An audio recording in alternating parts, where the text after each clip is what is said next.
and father.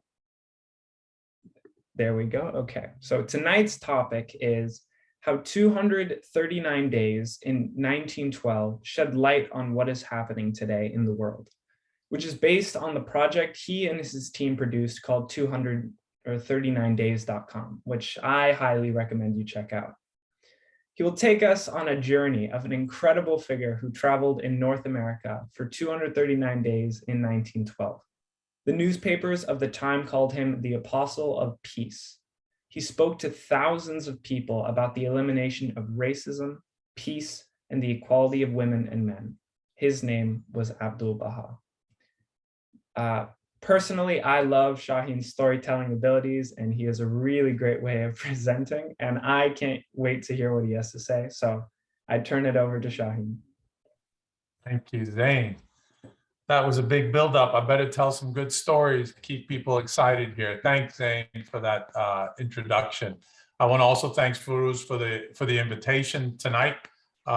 This is a special night. It is a holy day. It's the Baha'is around the world celebrate this day as the Day of the Covenant. You may ask, what is that? Well, hold on to that. I will tell you closer to the end of the presentation. I have to find a way to keep you interested somehow. So I will tell you more when we get to the end. Before I begin, I want to encourage everyone to go see the film commissioned by the Universal House of Justice, the governing body, the international governing body of the Baha'is around the world, entitled Exemplar. This film is about the life of Abdu'l-Baha, his mission, and what he accomplished, and is still accomplishing 100 years after his passing. You can find this at Baha'i.org, and before the end of this meeting, I'll put a link to the film directly on YouTube for you to watch. Now, to the presentation tonight. It's really about a journey that Abdu'l-Baha, the son of Baha'u'llah, took. And we're going to start when he arrives here in North America on April 11th, 1912. And as Zain said, the newspapers called him the Apostle of Peace when he landed. In another, Stanford University, the president of Stanford University said, he will surely unite the East and the West. When he was in California, that was mentioned by the president of Stanford University. And he also said, for he treads the mystic way with practical feet. A famous columnist wrote about Abdu'l-Baha. He said, actually it's a she's very famous,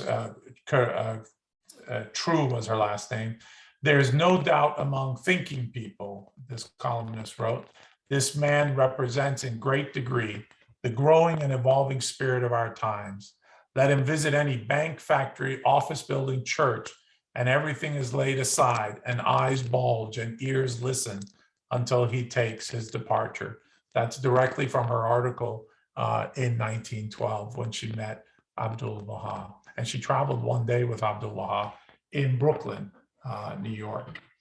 So, you know, when we, in April 2012, on the 100-year anniversary of this journey that Abdu'l-Baha took to North America, a few friends and I got together and said, what can we do to really commemorate this incredible journey?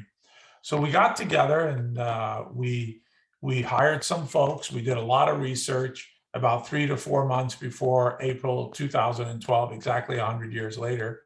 And then we started to follow Abdu'l-Baha every day for 239 days. Hence, the website is called 239days.com. I will be using it in our presentation tonight. And we will see what was going on during the time, what was going on politically, and of course, what did Abdu'l-Baha do and say while he was here. You should know that through the research that we did, based on the public information that we got at the events, the conferences that he was at, and a lot of private events that he did, that again, we have some information. We forecast that he spoke to 100,000 people in those 239 days. That was without internet, no email, no TikTok. So can you imagine that he reached that many people in those 239 days. The overarching focus of his talks was the establishment of the unity of the human race, the central theme of his father's faith, and three central themes repeated themselves in his talks, and they were on what was prevalent in society today. The three themes were racial unity, peace, and the equality of men and women. Interesting that he focused on these topics as racial tensions were dire. Countries were arming themselves. As you know, this was only a few years before World War I, and women could not even vote when he made these comments in 1912. So before we take the journey, I want to set the stage. And the stage is, who was Abdu'l-Baha?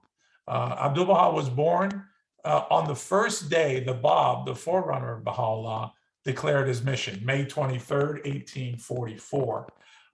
He was a prisoner most of his life with his father. And when his father passed away, he became the successor of his father's faith by a written will from his father to the world that Abdu'l-Baha is my successor.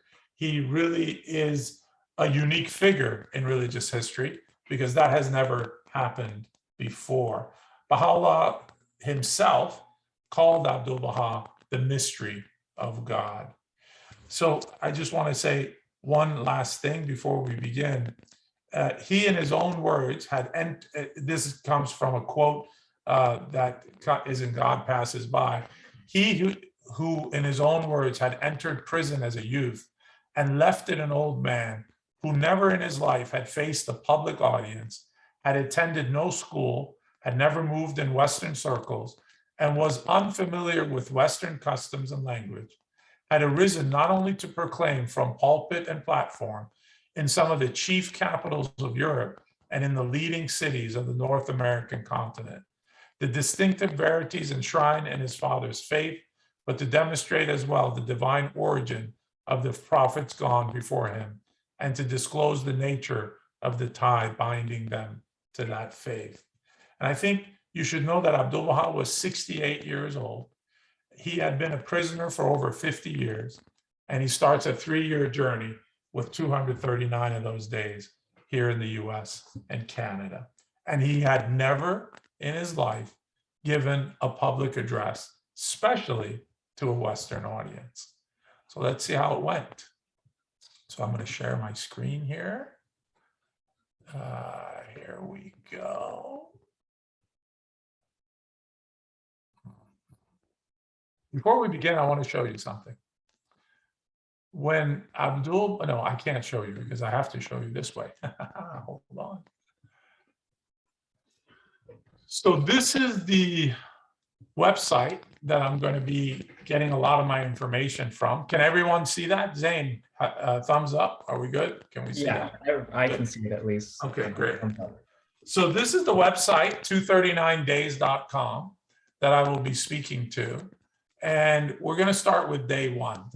And I hope what you'll see is we went and tried to get images from that period. For example, this is a postcard from the White Star Line to show off their new ship called the SS Cedric. And so this is what the SS Cedric actually looked like. This is what Abdu'l-Baha took from Alexandria, Egypt to Malta. And then from there, he came to North America. You should know that many of the people that traveled with him, which I'm going to tell you a little bit about, left the ship here and went to London. Why? Because they boarded the Titanic. So just to give you context of what we're seeing and what we're talking about. So what I wanted to show you is when he arrives in the harbor, in the port, back then, yes, we had immigration officers then, but they were health officials. They were health and immigration at the same time. Their biggest concern was to make sure that infectious disease doesn't come into the borders. Very interesting. Don't we have that issue today, all these years later? So these health officers came in and they would ask you a whole bunch of questions before you were allowed to disembark. So what I want to show you is what we did was we found the actual ship manifest of the Cedric. This is page 1. As you can see, sorry, I said Malta, it was Naples. So it started from Naples. He went from Alexandria to Naples and Naples to New York. So this is the actual ship manifest. He started the travel on March 30th and arrived on April 11th. As you can see, passenger number 8 is Abdu'l-Baha Abbas. If you notice that, and this we saw in many places, in signatures that he had to put, especially in books that he wrote, or even at churches where he had to write his name as a guest, he always made the Abdul, which is a little a, and Baha, which is the name of his father, a big B. You should know that Abdu'l-Baha means servant of Baha. Abbas, it was the given name given to Abdu'l-Baha. The immigration officers asked him, "What do you do?" Abdu'l-Baha says, "I'm an author." Persian, he leaves Egypt. "Why are you here?" "I'm here because I am touring." And then if you see number 8, "How are you funding this trip?" "I'm self-funding." There were some questions that were not asked because they were a medical aspect and of sexual orientation, actually. And they didn't ask Abdu'l-Baha at those times. Abdu'l-Baha was a prominent person. And if you see some people, they didn't ask those questions. But they measured Abdu'l-Baha. He's 5'5", has gray hair. And this is where we know that Abdu'l-Baha has blue eyes as well, which we know from other sources. But as you can see from the manifest from the immigration officer. So now let's begin. Let's get back to our journey. So Abdu'l-Baha arrives in America, and what I want to, as I go through the presentation, I'm just gonna highlight some things. The main thing I want to do is hopefully you get excited and you go read this for yourself. There's literally a day for every day that Abdu'l-Baha was here. You should know that when we did this project, there was about 5 or 7 days we didn't write anything because nothing was going on. And it was those days that he was traveling on the train between one place to another. So just to give you an example of how incredible busy the journey was throughout the time. The first reporter to meet Abdu'l-Baha, his name was Wendell Phillips Dodge.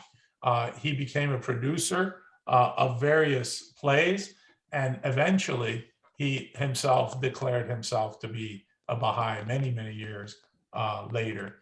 So Wendell Phillips Dodge was the first person to interview Abdu'l-Baha, along with a whole bunch of reporters that got there just right after him and asked the first questions that we will go through. But the one thing I want you to show you, which shows you a little bit again how close we are to all this stuff, is once the immigration officers said, "Okay, we're cleared," and they were going to port, they passed the Statue of Liberty. And I just want you to see what Abdu'l-Baha said, and it is the following. He looks at the Statue of Liberty and he says, "Here's the New World symbol of liberty and freedom. After being 40 years a prisoner, I can tell you that freedom is not a matter of place, it is a condition. When one is released from the prison of self, that is indeed a release." And then the ship goes and eventually docks, and Abdu'l-Baha enters New York. So that's day 1. Now, interesting, day 4, Abdu'l-Baha delivers his first public address in New York. This church is still there. This is an actual picture. It's on Broadway and 10th Street, Church of the Ascension. And there's a Reverend Percy Stickney Grant, who really was fighting to make sure Abdu'l-Baha speaks at his church first. You should know that 13 churches competed to host Abdu'l-Baha at their church. And funny enough, Percy Grant, a year before Abdu'l-Baha had even arrived, had said that Abdu'l-Baha was a heathen and he was a threat to Christians. But today, he was hand in hand with Abdu'l-Baha, and in fact, put Abdu'l-Baha in the most coveted spot, the bishop's chair. You ask, well, what happened? it was Juliet Thompson that happened. She was a very prominent Baha'i in New York, and she befriended the Reverend and told him what the faith was about. And he became very interested and wanted him, Abdu'l-Baha, to speak in this church on April 14th, 1912. You should know that because he asked Abdu'l-Baha to sit in the bishop's chair, Bishop Murray of Maryland had reacted very strongly and banned Abdu'l-Baha from all Episcopal churches throughout his state. He was actually just very upset that Abdu'l-Baha was allowed to sit in the bishop's chair. This is where Abdu'l-Baha says, and I'm going to read the exact words that he said that day. He writes, "Since my arrival in this country, I find that material civilization has progressed greatly, that commerce has attained the utmost degree of expansion. Arts, agriculture, and all the details of material civilization have reached the highest stage of perfection. But spiritual civilization has been left behind. Material civilization is like unto the lamp, while spiritual civilization is the light in that lamp." When I read those words, can you see how they resonate today? Literally 110 years later, that spiritual civilization has been left behind. So that was on the fourth day. Don't worry, I won't go through all 239 days. So I'm just going to highlight a few of the days. This is one of my favorite articles because it's just how Abdu'l-Baha interacted and was with different people. So this is interesting. There was a gentleman, his name was Hudson Maxim. He was an arms dealer. And his brother invented the machine gun, for example. He blew up his hand while he was testing with various arms. He was very much in the aspect of we should arm ourselves. When Abdu'l-Baha came, and there were a lot of newspaper articles, as you saw, Apostle of Peace and so forth, he became very worried and wanted to meet Abdu'l-Baha to make sure he stops talking about peace and that we need war to balance ourselves with peace. Basically, the concept of the Cold War that we had many years during in the 60s, 70s, 80s, and 90s. So this is Hudson Maxim himself. And he starts asking questions like, do you consider the next great national war necessary? Abdu'l-Baha answers, why not try peace for a while? If we find war is better, it will be difficult to fight again. It will not be difficult to fight again. But if we find that peace is the glorification of humanity, the impulse of true civilization, the stimulus to inventive genius, and the means of attainment to the good pleasure of God, we must agree to adhere to it and establish it permanently. But he was not happy with this, and he starts to use a different tack, Hudson Maxim. Fewer are killed in modern engagements than in the battles of ancient times. The range is longer and the action less deadly. So Abdu'l-Baha says the possibilities of peace are incalculable, inconceivable. The possibilities of war are incalculable, inconceivable. The after effects even more dreadful than the initial shock. The country suffers beyond all power of estimation. Agriculture is crippled, abandoned, sustenance fails, poverty and suffering continue long afterward. And Maxim doesn't change his mind. By the way, this is his brother Hiram, who basically introduced the machine gun. And at the end, this is what Abdu'l-Baha says to him, because he doesn't change his mind. Abdu'l-Baha says, you are a celebrated inventor and scientific expert whose energies and faculties are employed in the production of means for human destruction. Now you have the opportunity of becoming doubly famous. You must practice the science of peace. You must discover the means of peace, invent guns of love, which will shake the foundations of humanity. And then he gets up, gives him a bouquet of flowers, and says goodbye. You should know 2 years later, Hudson Maxim writes a book about why it's important for the United States to arm itself. So you could see that Abdu'l-Baha doesn't change everybody's mind, but he doesn't also give way. He holds his ground and gives him logical explanations to Hudson here in this article. So let's move on. I wanted to say something because, again, it shows you how close this whole thing is to us. On day 6, the aftermath of the Titanic disaster was mentioned, and of course, the people that were there. So, for example, this J.J. Astor and others, these were people that actually Abdu'l-Baha knew because he traveled with them from Alexandria, some of them, to Naples. And so he knew some of these people. He had dinner with these people. He had befriended these people. And of course, now they died in the Titanic. So it was a very, for Abdu'l-Baha himself, it was personal with what happened in the Titanic. But what I want to show you, which is fascinating in this whole thing with the Titanic, is the following. Day 7, day 6, they had told people that the Titanic was being towed to Halifax in Canada, that everybody had survived. And it was day 7 where it became obvious that that was not the case. And the words fake news was used the first time here that I know of. So this is an interesting concept of fake news. It was here that President Taft became very upset that someone with a telegraph device can do what they did. And of course, the whole thing was eventually met with incredible criticism. This is Taft. This is what Taft said to his cabinet.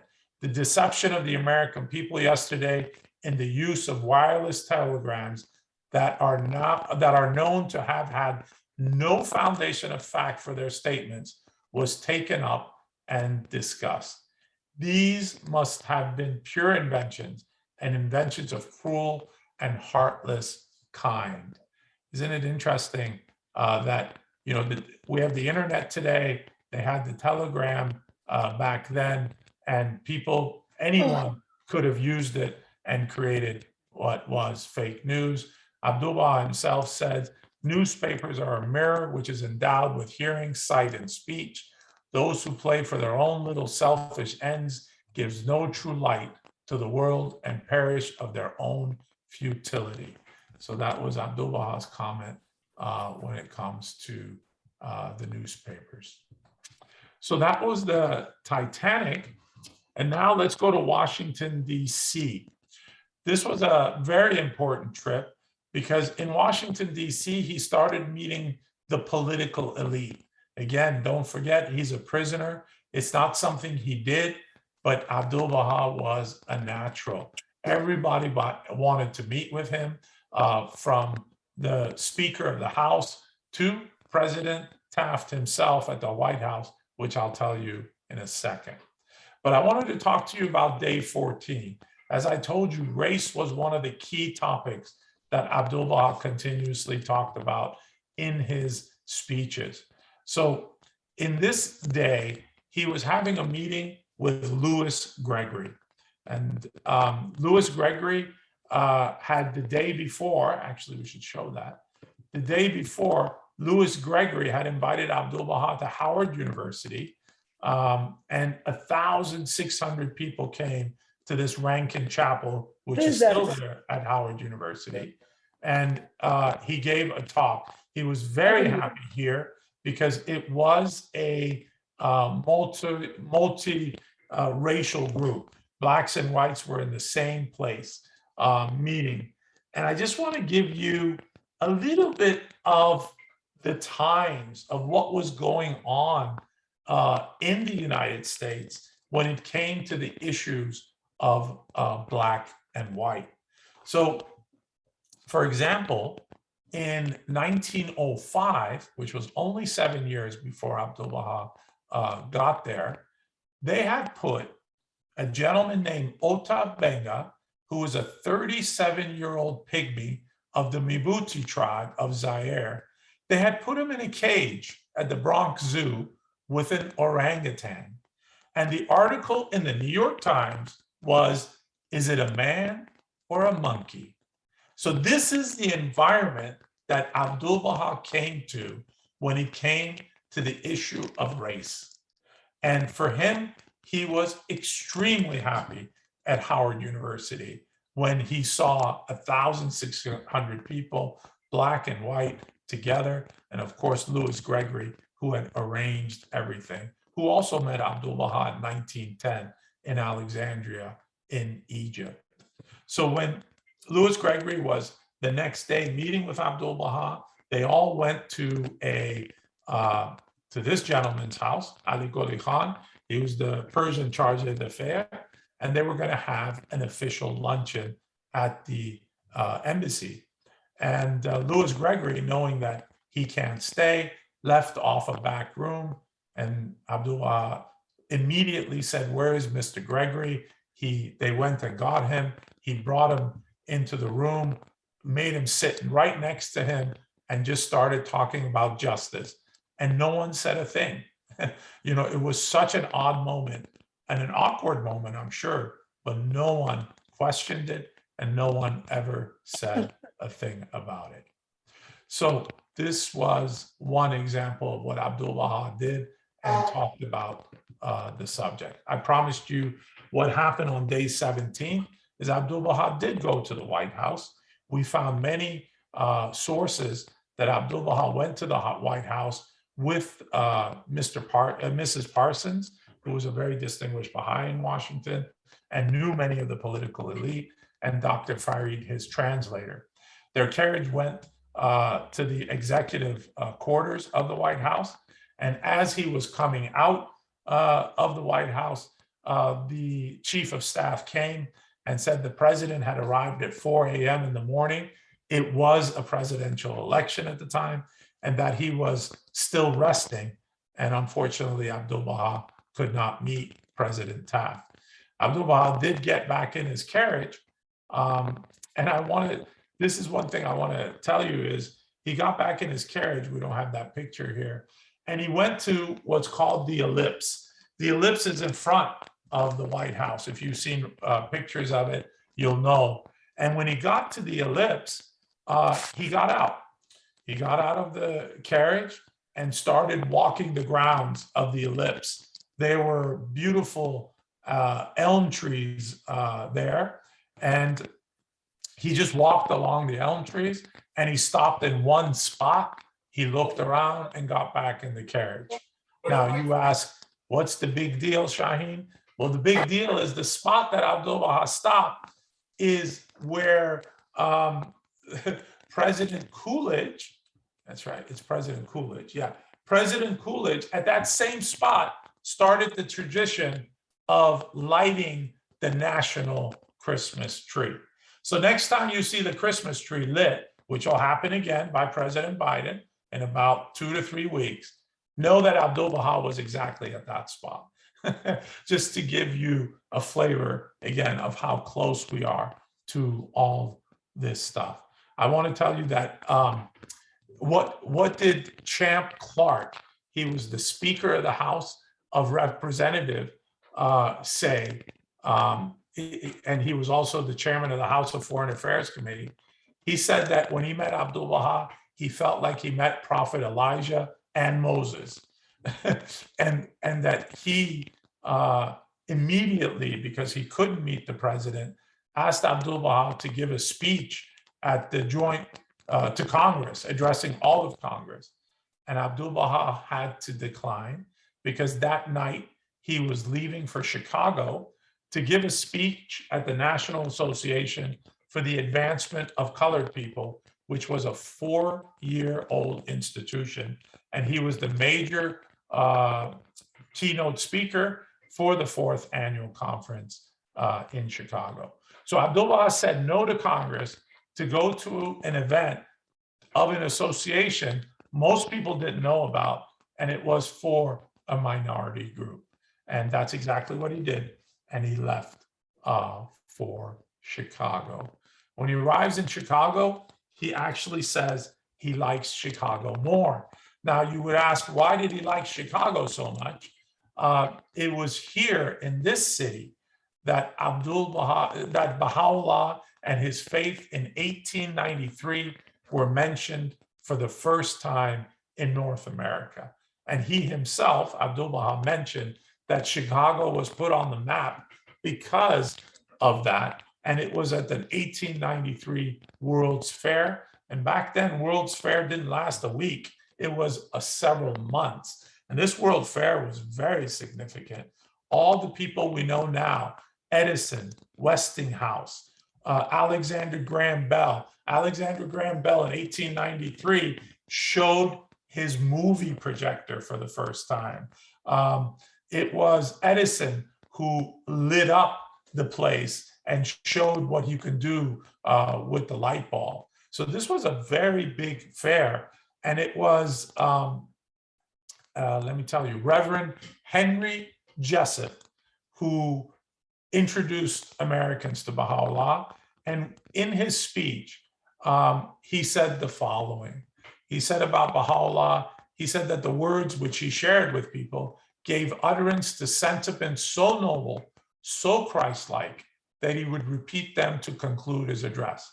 So Reverend Jessup gives this address. He's a Presbyterian missionary who lived in Syria for many years. And he gave this address at the parliament. And what was the address? What was the quote from Baha'u'llah? It was the following. He says, Baha'u'llah's quote is, that all nations should become one in faith and all men as brothers, that the bond of affection and unity between the sons of men should be strengthened, the diversity of religions should cease and differences of race be annulled. What harm is there in this? Yet so it shall be. These fruitless strifes, these ruinous wars shall pass away, and the most great peace shall come. Let not a man glory in this, that he loves his country. Let him rather glory in this, that he loves his kind. And that was in Chicago in 1893. Just a few more things I want to say about Chicago. You know, Abdu'l-Baha had a deep affection about Abraham Lincoln. Why? We don't know. But we know what Abraham Lincoln did for the United States by abolishing slavery. And we have many stories from his own memoirs and history books about Abraham Lincoln about the importance of prayer and what it meant in his life. You know, he was a very humble man, and one of his aides wrote, benevolence and forgiveness were the very basis of his character. Yet he had little time for religion. He never uttered a prayer in public, another aide said. Yet prayers for him fastened our cause daily with golden chains around the feet of God. Lincoln, for his part, recalled the prayers his mother spoke to him as a child, noting in a poignant turn of phrase, they have clung to me all my life. His gift for words drove his political career, even as his one wavering moral compass set him apart from his chosen profession. I wanted to read that because the power of prayer for Lincoln was extreme, and it all started because his mother would pray to him every night. So next time you pray for your little one, don't forget Lincoln and the importance that it had. I want to show you this. This is a statue that exists. It's today. It's in Lincoln Park in Chicago. And it was raised in 1887. When Abdu'l-Baha was in Chicago, he was at a hotel across the street from Lincoln Park and this statue. And he told everybody, I want to be alone and I want to go to the park. And he did. He didn't allow any of his translators or anyone. It was Abdu'l-Baha by himself, which was very, very rare. And what did he do? He goes, this is Abdu'l-Baha. You could just see an out right here, very faint figure, and that's that statue. And he stood there for 20 minutes with Abraham Lincoln. Nobody knows what happened, but Abdu'l-Baha went there and stood there for 20 minutes on May 5th, 1912. So here we are. I'm going to stop just for a second. Are there any questions or comments that people want to make before I continue? If not, we'll have the... Mr. Sobhani, a Yes. question. Yes. Is that Abdu'l-Baha, like I read someplace, I forgot where was that they offered him to come to the Titanic, get it, travel with Titanic, and he refused to do that? Is that, you find it somewhere? That is true. When he was in Naples, there were Baha'is there that had given him tickets for himself and his entourage, which was very expensive. And he gave the tickets back and said, I will stay in the Cedric, thank you very much, and continued on the Cedric. That is definitely true, what you mentioned. Thank you. Great. So now let's, again, there'll be plenty of time for questions and answers. I have about another 15, 20 minutes, and then we could get to those. Let's get to some topics that, the reporters didn't know where to put Abdu'l-Baha. They try to cubbyhole him, but he always did something that they didn't know what to do with. For example, here's one. He's in Cleveland, and he deals with what's called the ultimate taboo. He tells the Cleveland press that marriage between black and white, interracial marriage, is very good. Baha'i approves union of races. The Cleveland Plain Dealer. This is Frederick Douglass, who would not even talk on the subject because it would get him in hot water, right? This is Benjamin Tillman, a Democratic senator from South Carolina, who said that Africans were not of the human family, right? And he was a senator from South Carolina. So, and over 30 states, it was illegal to interracial marriage. What does Abdu'l-Baha do? He waits till he gets to Ohio, where it's legal, and he says interracial marriage is good. So he was always pushing the boundaries. And you should know that Abdu'l-Baha was invited in 1908 to come to the United States.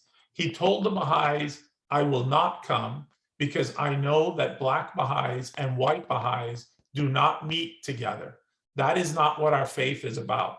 Until that changes, I will not come.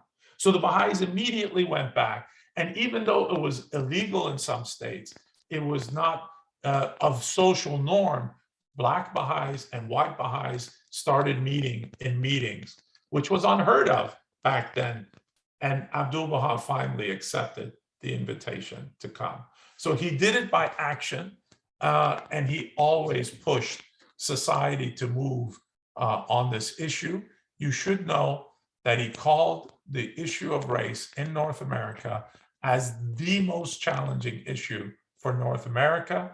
He made the statement that if it is not resolved, it could be the destruction of America itself. These are very powerful words of Abdu'l-Baha. And as you saw in the summer of 2020, America still has a long way to go on this issue of racism. Now, the other invitation that he accepted to come to the United States was a conference called the GUNCS. It's an international arbitration conference. It was held by Albert Smiley. This is a building that he owned, and this is where he had the conference. This building actually exists. It's still there. It's a beautiful place in the northern part of New York, about 2.5 hours, 2 hours from New York City. Here, he gave one of his most impactful and incredible addresses. It was the 18th annual conference at Lake Mohonk.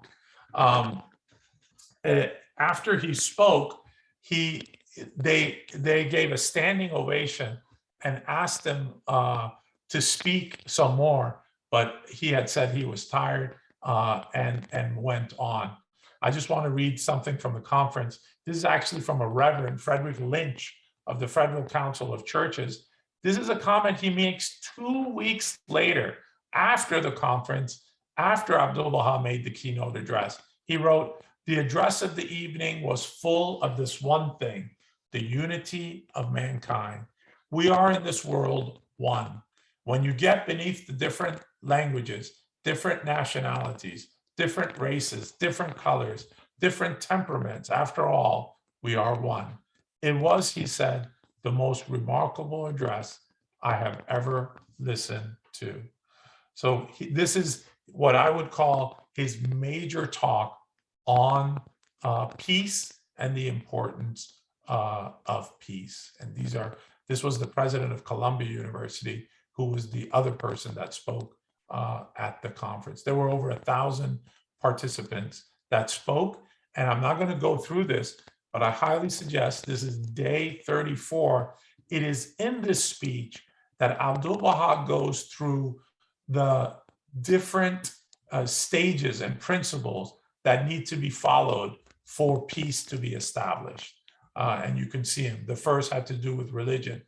The second principle of Baha'u'llah is the oneness of humankind. And he goes third, fourth, fifth, sixth, seventh. He gives 7 actual principles of what needs to be done for peace to be achieved. Don't forget, a prisoner of 40 years never gave a public address. And this is the type of address he gives in front of this crowd. So this was at the Gong. So I just want to tell you one really light story from this event. When he was about to leave, this was a 2-day event, sorry. He wanted to give a carpet to the Smileys as a gift for the invitation. When he woke up that morning, the conference was all day still, they realized they had left the carpet in New York City. So Dr. Baghdadi, who was traveling with Abdu'l-Baha, immediately got on the train in the morning, went all the way to New York City and back. Now, in today's time, that would have been a half-a-day trip. It took the whole day for Baghdadi to do this. And the moment he gets back, literally Abdu'l-Baha, this is Mr. Smiley, by the way, you're looking at him. The moment he gets back, Abdu'l-Baha is turning to Mr. Smiley to say bye, and Mr. Baghdadi, huffing and puffing, gets there in time and gives the carpet to Abdu'l-Baha. Abdu'l-Baha takes the carpet, gives it to the Smileys, Mr. and Mrs. Smiley. Mrs. Smiley thanks, opens the gift. They see the carpet. She has a gasp, and Mr. Smiley sees it too and says, "Oh my God." And the story goes that Mr. Smiley turns to Abdu'l-Baha and says, "This is incredible. When we lived in Egypt, our house burnt down, and we had a carpet exactly like this. And it burnt down, and we were all so bitter that we lost this piece of carpet. And now you are giving it back to us." And what's amazing about Lake Mohonk, everybody, is they knew that Abdu'l-Baha was a very prominent person. They've kept this carpet. I was there for a wedding about 5 years ago. And when they found out that it was a Baha'i wedding, they brought the carpet out. And this is the actual carpet that was given by Abdu'l-Baha to the Smileys that is still in the vault of this place, the Mohonk Mountain House. And as Baha'is, they brought it out for us to see. And what I also want to show you, which is interesting, is because Abdu'l-Baha was prominent, he's in the what they call the Hall of Fame.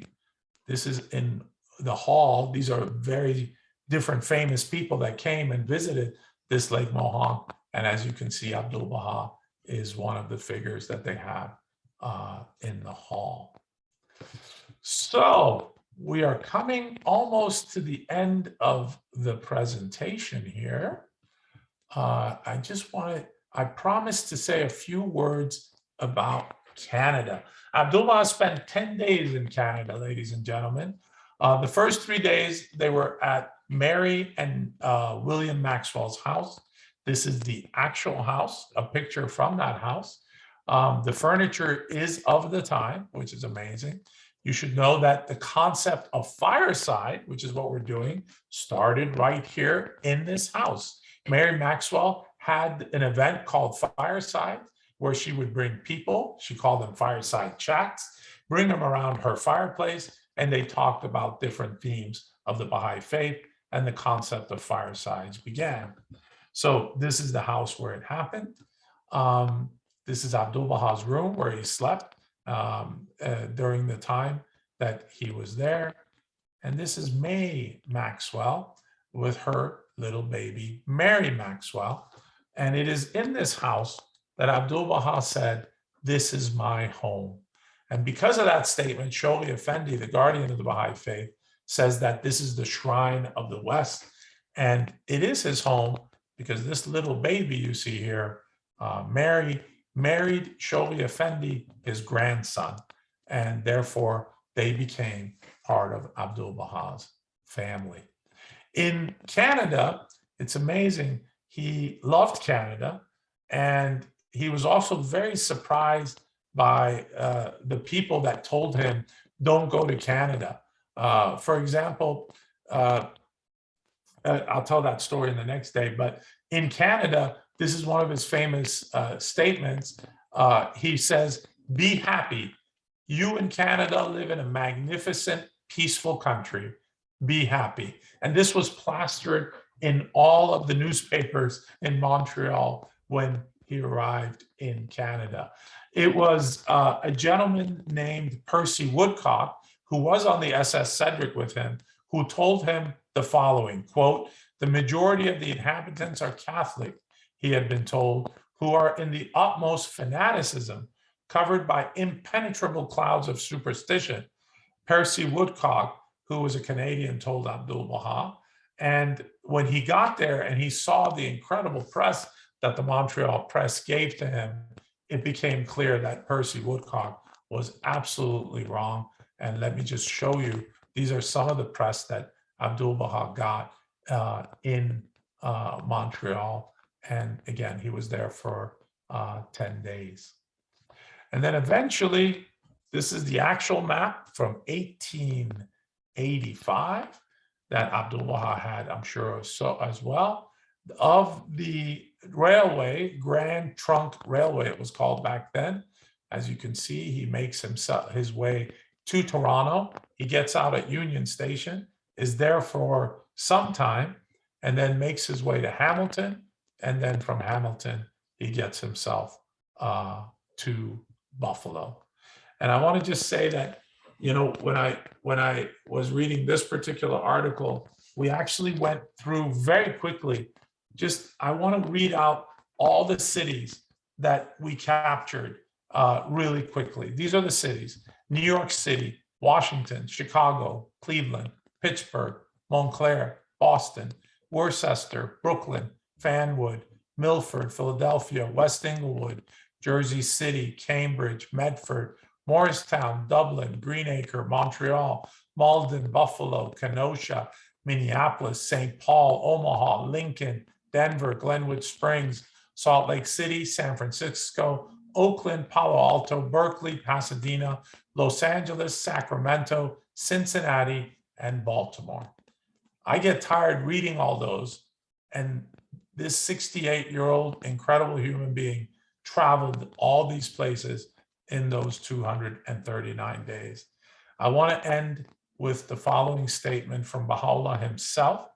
He said about Abdu'l-Baha, when Abdu'l-Baha was in Beirut, actually, Baha'u'llah said, "Blessed, doubly blessed, is the ground which his footsteps have trodden, the eye that hath been cheered by the beauty of his countenance, the ear that hath been honored by the hearkening to his call, the heart that hath tasted the sweetness of his love, the breast that hath dilated through his remembrance, the pen that hath voiced his praise, the scroll that hath borne the testimony of his writings.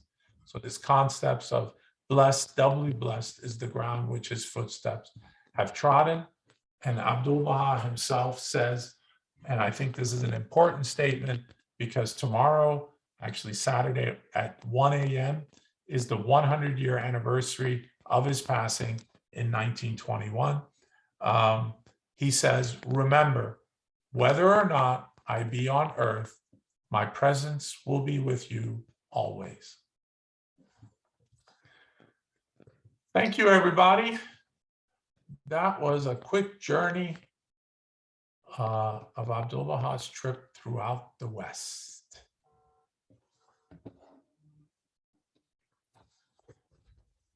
Any questions, thoughts? I'll be more than happy to answer.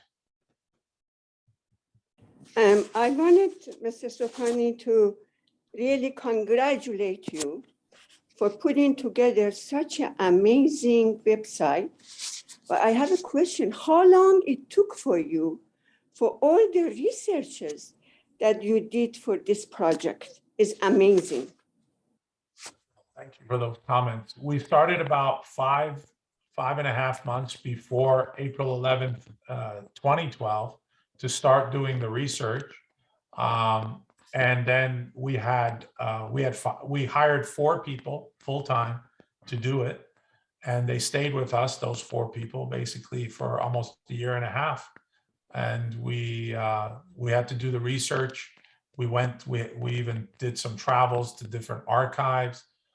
For example, President Taft, the visit to the White House, that was an incredible find. The manifest, we went to the Library of Congress. Anyway, it was a lot of research, a lot of hard work, but I'm so happy that we did it. And I think many, many, many books are going to be written about this trip because Abdu'l-Baha said things and did things that are going to be considered firsts for different types of people and associations. And so it was incredible. Congratulations. That was fantastic. Thank you. Thank you. Shahin, I just wanted to thank you for the incredible research you've done. This was unbelievably a fantastic presentation. It was really, really great. And I just wanted to thank you for all the effort and all the time that you took to do this. Just wonderful, just great. Thank you so much. And thank you for sharing it with us. I would not have gone into the internet to check the site had you not been telling us so beautifully right now. But I will do now. I will. Thank you. Thank you so much. No problem. My pleasure. You should know that we launched it in 2012, but Nowruz of this year, March 21st, 2021, we relaunched it with, we added some elements to articles, some footnotes. We had a little bit more research during the years.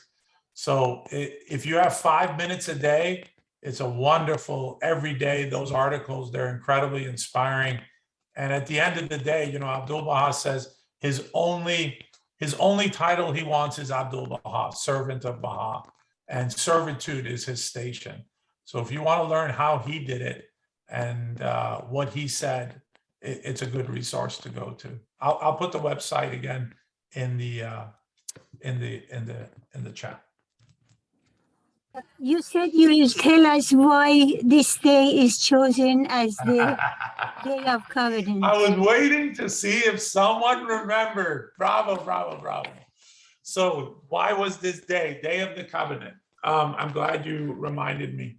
So you know, Abdu'l-Baha was born on May 23rd, 1844, which was exactly the day that the Bab declared his mission, the Bab being the forerunner of Baha'u'llah. What Abdu'l-Baha did not want is, that is a holy day for Baha'is around the world because it's the start of their new faith. What Abdu'l-Baha didn't want is people to think of his birthday in any shape or form that it's important. So he picked this day, November 24th, that this is the day which is called the Day of the Covenant, where he wants people to celebrate not his birthday, but the importance of the covenant. And the covenant is a whole fireside by itself, but we as Baha'is believe that this concept of the covenant and how it has kept the Baha'i world faith as one faith is the whole engine behind the religion. And that Baha'u'llah himself picked Abdu'l-Baha as his successor. Abdu'l-Baha in his will and testament selected Shoghi Effendi as the guardian of the Baha'i faith, and both in the will and testament of Abdu'l-Baha and Baha'u'llah himself, the creation of the administrative order with the Universal House of Justice as the governing body. All this is part of the covenant. So on this day, every year, Baha'is remember that and celebrate it. And that's why it's a very important day, but why I thought this was beautiful to talk about tonight. Sorry to quickly hop in here. I want to quickly say I love the eagerness of everybody, and I didn't really get a chance to, after Shahin's talk, to really thank you as well.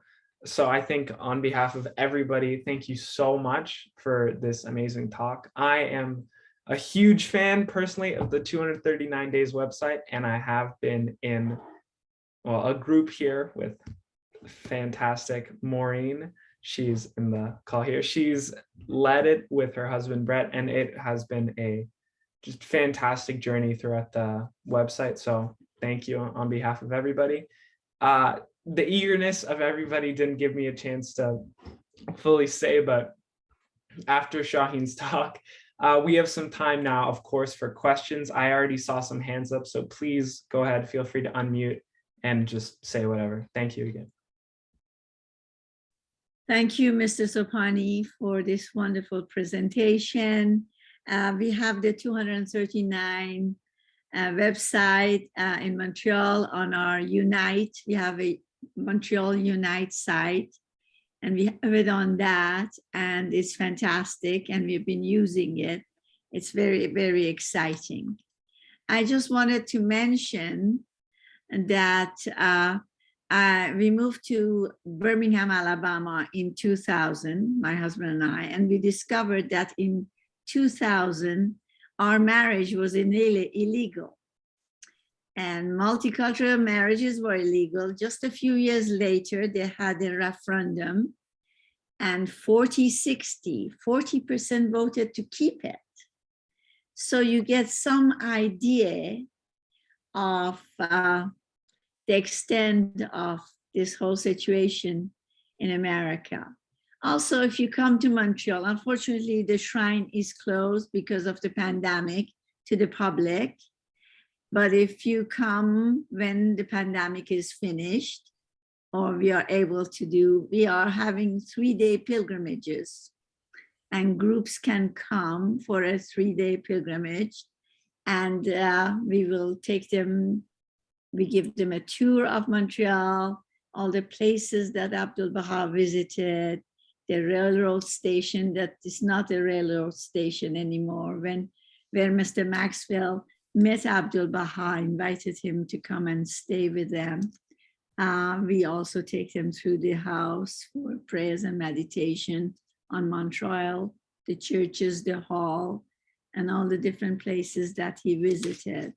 It's a wonderful thing to have the Baha'i Shrine in Montreal for all the friends to come and visit. So, and actually, I want to give a little story about Maxwell home. You did not show the fireplace, but next to the fireplace is a top chair. And Mrs. Maxwell complained to her husband that they have all these beautiful furniture, but she does not have a comfortable chair to sit in to give the fireside. And of course, Sutherland immediately went and bought her a beautiful top chair, which is right next to the fireplace. And she would sit in that and give a fireside. So a little bit about the Maxwell home. You remind me of another story. You know, in Chicago, as I said, I'm going to repeat what I said. It's amazing. Can you imagine the House of Representatives, Speaker of the House, invites you to speak to Congress, which is considered an ultimate thing for anyone to speak, and you say no, respectfully decline to speak at the NAACP. That alone must have been mind-boggling for many people. But you know, when he gets to Chicago, the Baha'is were meeting and he gives them a talk, and he leaves because he has to go give this keynote address, Abdu'l-Baha, at the NAACP. And the meeting was, they were voting for what was the precursor of the National Spiritual Assembly, the Baha'is of the United States and Canada, but they called it the Baha'i Temple Unity Committee, something like that. And they were voting. And this was one of the first times Baha'is got together to vote. This, you know, for us who are Baha'is in this room, we do it all the time. But back then, can you imagine? It's one of the first times. Anyway, they voted. And the first 8 were clear, but number 9 was a tie. And it was a tie between a white gentleman and Louis Gregory, the black gentleman that I mentioned. And look at the maturity of these Baha'is. They said, nope, we think Louis Gregory should be the 9th member because we need representation from the black community. This is incredible. This is 1912, ladies and gentlemen. So Abdu'l-Baha, through action and words, of course, had inspired these people to put in action what they believed. And these were incredible heroes of the Baha'i faith. You know, individuals like Martha Root, who had breast cancer, gets inspired by Abdu'l-Baha's tablets of the divine plan and travels the world 4 times. There was no 747 Dreamliner first class, you know. She traveled incredible hardships, and she met kings, and, you know, as you know, Queen Marie of Romania becomes a Baha'i, to the most lowly of the lowly. Everyone was fair game for Martha Root. So you know, we have to also remember the inspiration of these trips. And, you know, as the presentation tonight, all these things are still in play today. You know, all the speeches, you know, Promulgation of Universal Peace, if you want to, or Paris Talks. These are 2 books that you should read to actually hear or read for yourself what Abdu'l-Baha said in all these different places that I mentioned tonight.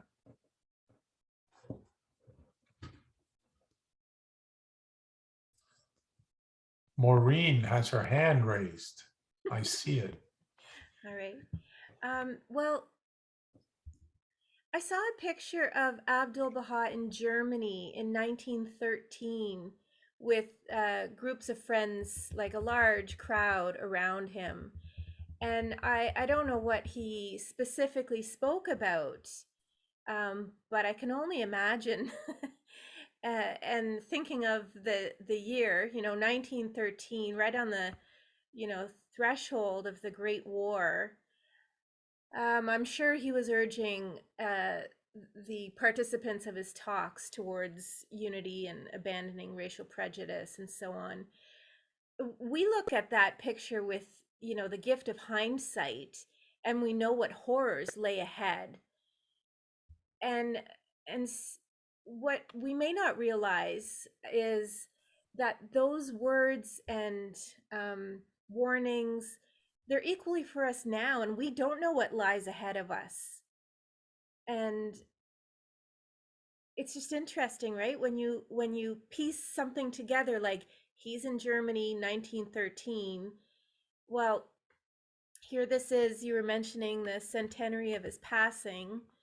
Like, we don't know what the world is facing, but I believe that the call is, you know, even more urgent today than it was then. And we have the knowledge of what happened when people didn't you know, accept or turn to his guidance, or at least they didn't in large enough numbers.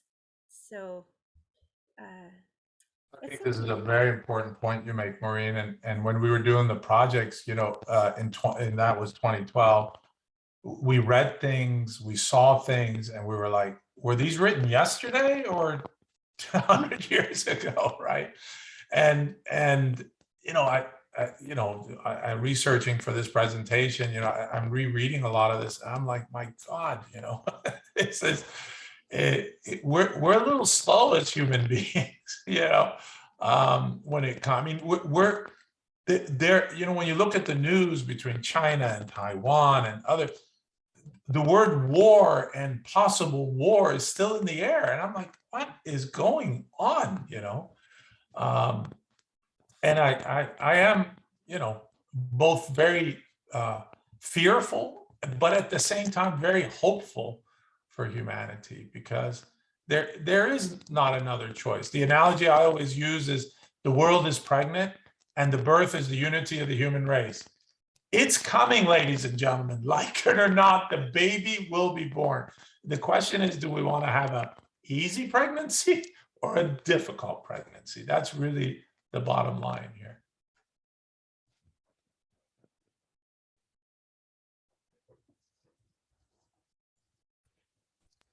Yeah, amazing work in presenting this website, Shahin. That was just beautiful. Thank you. What a gift.